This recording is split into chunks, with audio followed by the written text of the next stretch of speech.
Hey everyone, I'm Water Mountain Art, and welcome to the 5th episode of Draw With Me, the series where I show off one of my speed arts while discussing a topic related to the art industry. Today's topic has been highly requested. You have asked, so I'm here to answer. How do I make art? What is my art process? How do I go from sketch to finished product? If you want to know the behind the scenes of my masterpieces, sit back and listen. First, let's talk about what I'm drawing today. This is part of a Draw This in Your Style challenge from the artist Lan Cham on Instagram. She created this character and asked other people to draw her in their art style, so this is my version. I changed the color of the clouds in her hair to better match how I viewed her, and without further ado, on to today's discussion topic. You may think that watching my speed arts would tell you everything you need to know about my art process, but trust me, it's just the tip of the iceberg. A lot goes on that you don't see on screen. I'll make a separate video about what art equipment I use, but for now I'll talk about what happens once I open up the app Procreate to start drawing.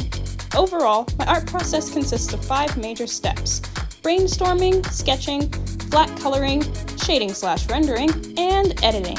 Unless I'm working on a totally original project, I start the brainstorming process by going on Instagram and/or Kara, follow me at Water Mountain Art on both platforms, link in the description, to look for topics that spark my interest. These typically come in the form of art challenge topics like the ones I described in episode 2 of this series. Go watch that one if you haven't already. Once I have an idea of what I want to draw, I open up Google Docs or my Notes app and start writing down how I want the drawing to look.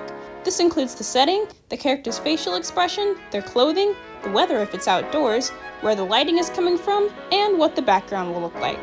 Then I look up any applicable reference images on Pinterest. You may be wondering how I know when I've done enough brainstorming. I know it when I read off my bullet point ideas to a non-artist and they can understand what I want to draw without even seeing a sketch yet. After brainstorming, I take a mental picture of my notes and get ready to sketch. I get comfy, turn off any distractions, light my Danbury shortbread candle so my room smells like gingerbread, play some music that matches the mood of the drawing, like the music you are hearing right now, and open Procreate. There, I select my desired canvas size and the hard, round brush, my sketching tool of choice. I sketch each object on a separate layer so I can rearrange them if needed. Once I have the basic outlines done, I go back and refine my sketch so I know exactly where each object will be.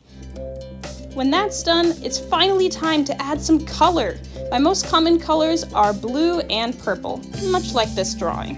I use my revised sketch as a reference to further solidify where the objects are, what order they are in, and their colors.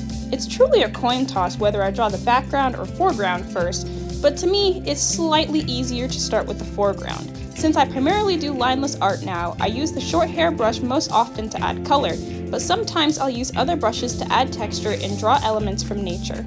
Once the flat colors are done, I go in again and clean up the edges and make sure everything looks smooth and soft. Then I move on to shading, also known as rendering. I take note of what direction the light is coming from, in this drawing it's coming from the right, and begin making the right side of every object a little bit lighter. Afterwards, I do the opposite to the shaded side, in this case, the left side, and darken those areas on each object. I use the short hair brush as a smudging tool, and sometimes use the Gaussian blur effect to further blend in the colors and give the illusion of a singular light source. When everything is fully shaded, I start editing, which is the process of correcting any mistakes in the drawing.